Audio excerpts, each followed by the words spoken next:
others find quick settlement in a country they choose to call home. And then, of course, we have his partner in crime, Mr. Carl. You cannot have Mr. Carl without having Mr. Emmanuel to come together. Mr. Carl Inanja Wolonge is also an immigration consultant candidate, a certified chaplain, a pastoral counselor, CEO of Open Heart Foundation, Old Newcomers Connection Director, Immigration and Refugee Caseworker. Welcome, guys. Welcome. Hi, Deborah. Greetings. Good to hear from you again. We're very happy to be here, and we thank you for connecting us all over the world. I want to thank everyone who has talked about whatever they've talked about, and we thank you so much for being part of this, for dedicating your time to be part of this connection. I will ask my colleague to talk about Hope Newcomers Connection, and I'll come in later to talk about immigration. I'll be talking about the pathway to permanent residency. I'll focus more about refugee law. So I'll ask my colleague to talk about it, about Hope Newcomers Connection, and then come in later. Thank you so much.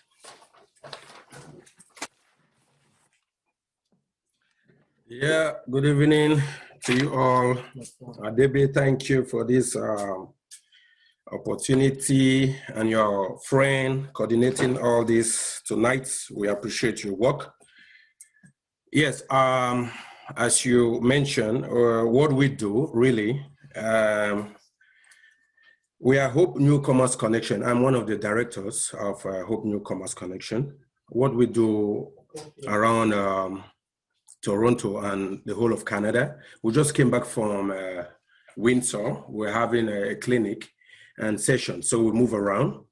And what we really do is to assist our community. You know, there are a lot of issues that our own community, our own black skin, what we go through, especially when you immigrate to Canada, there are a lot of stuff you are trying to get, or in order for you to be stable in the country.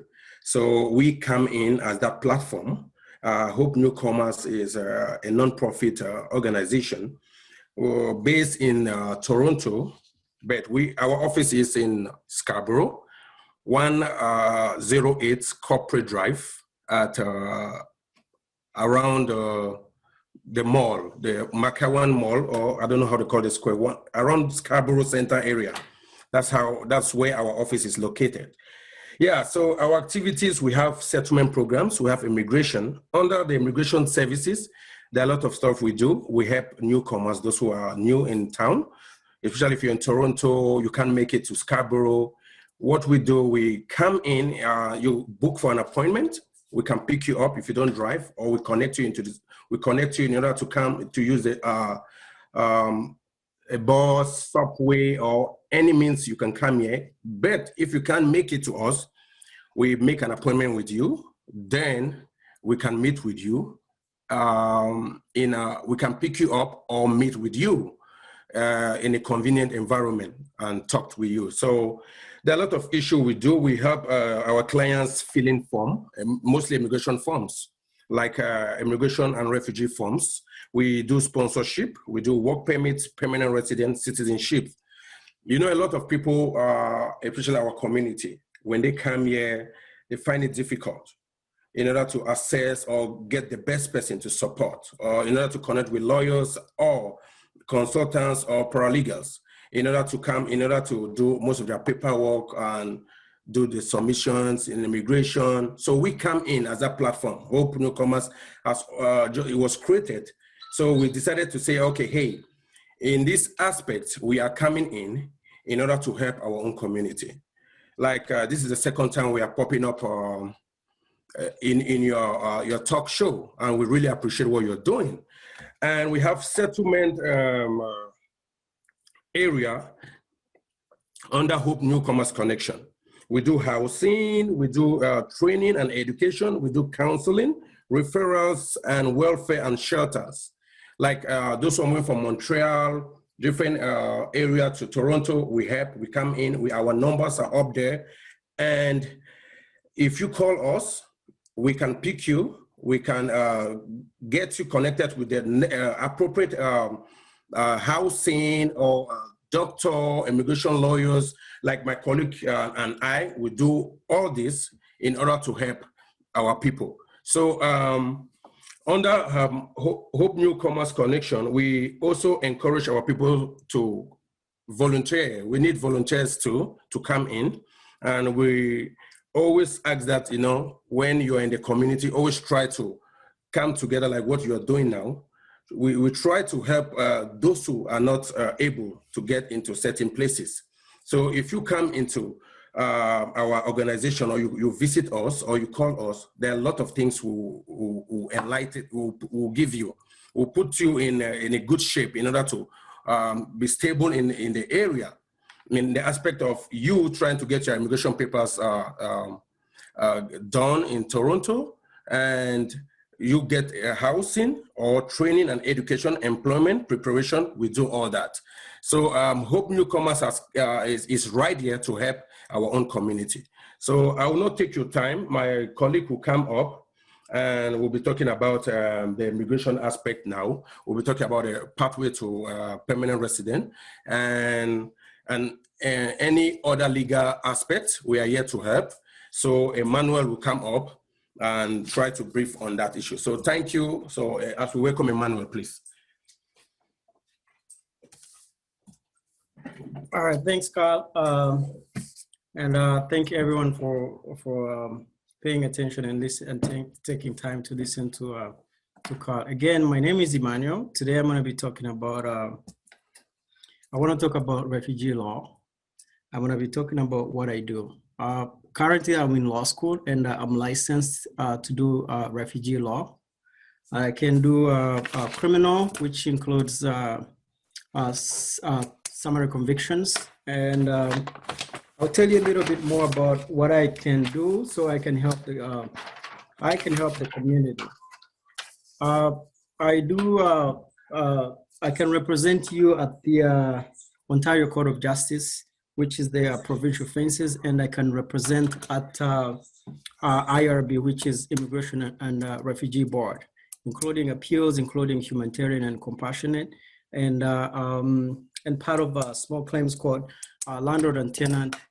The reason why we are combining everything is that I need to know if my client has a problem with the landlord and tenant, with the landlord and tenant board.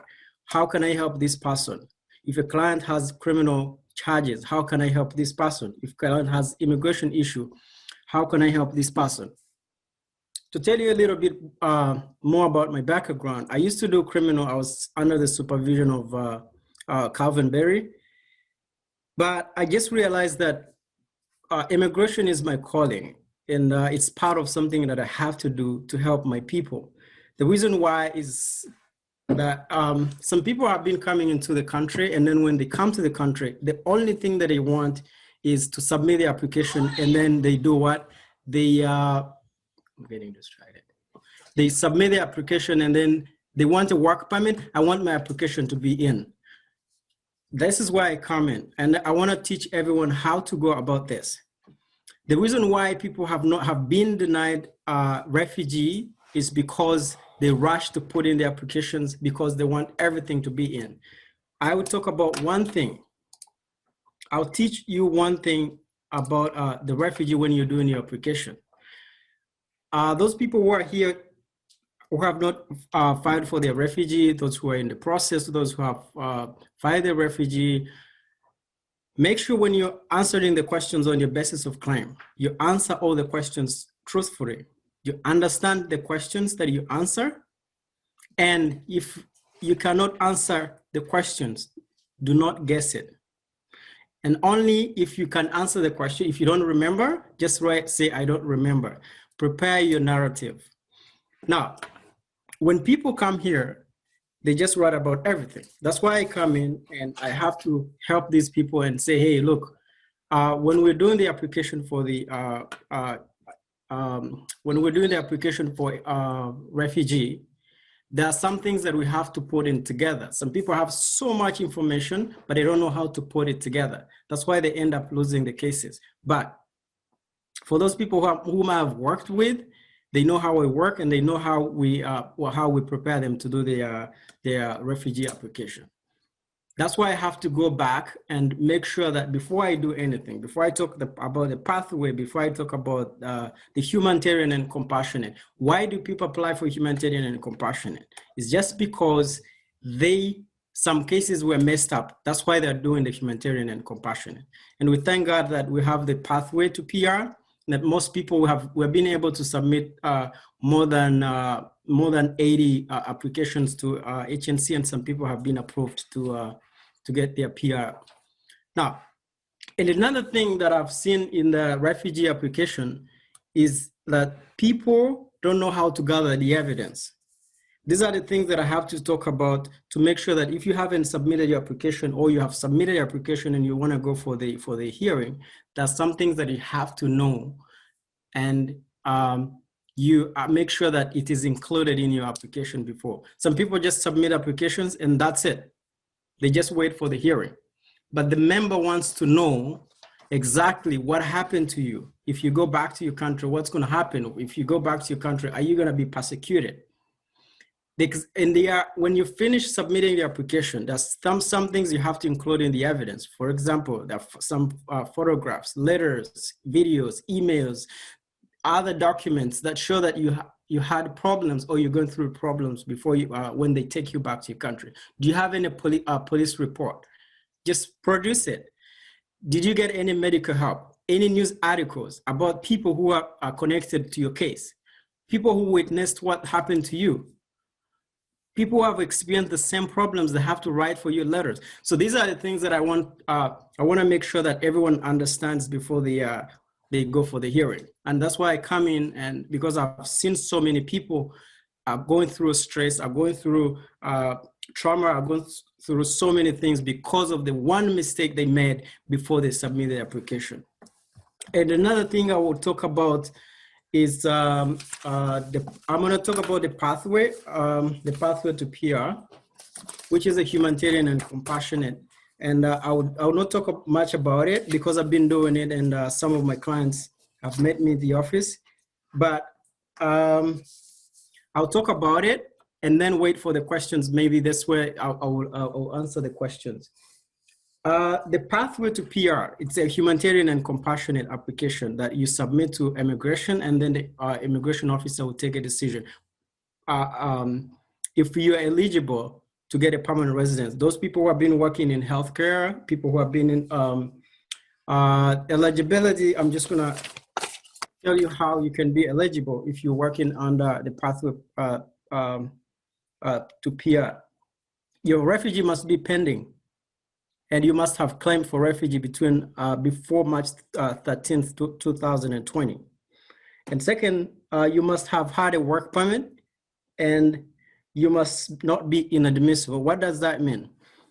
It means that you must not be inadmissible to Canada. For example, with criminal convictions, you must not be having a family who has criminal conviction and they're barred from coming to Canada. These are the things. If you come to the office, I will explain this to you, and then we can go from there.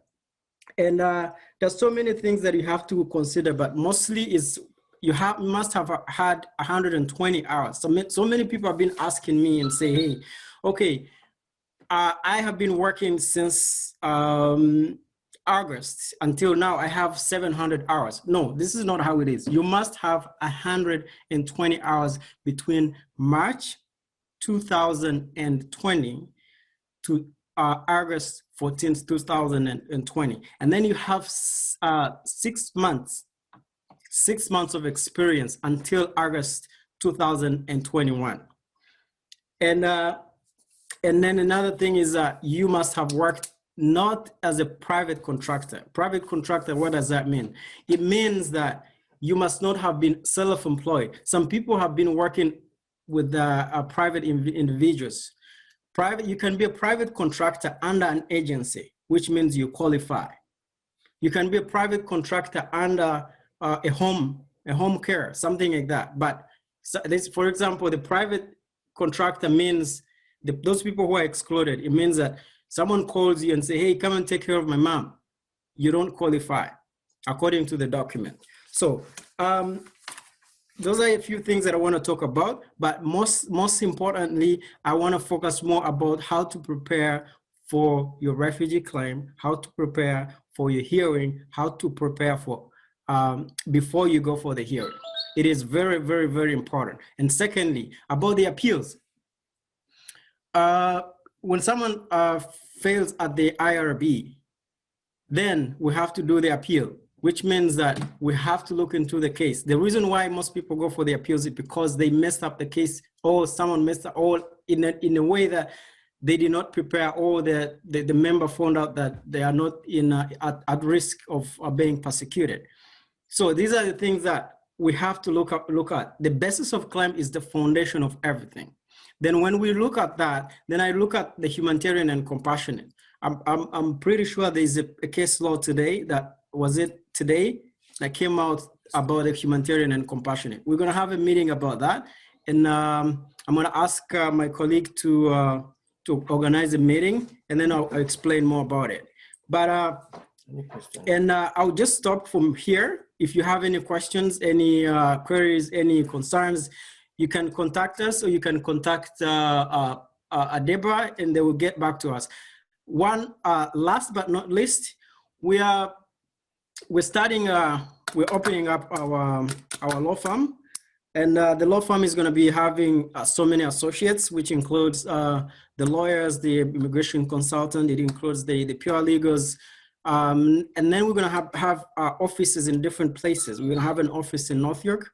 We're going to have an office in Scarborough. We're going to have an office in Windsor. I'm planning this because I want to bring in more law students to help out those people who cannot pay for the legal fees, people who cannot do the forms for themselves.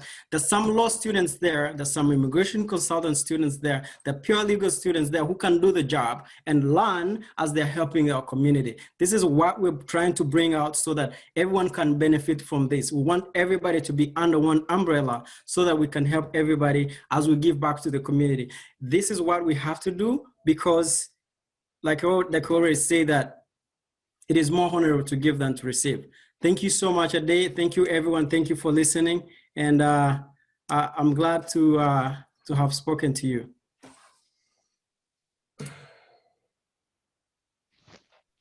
Thank you so much, Emmanuel and Carl. That was great information. And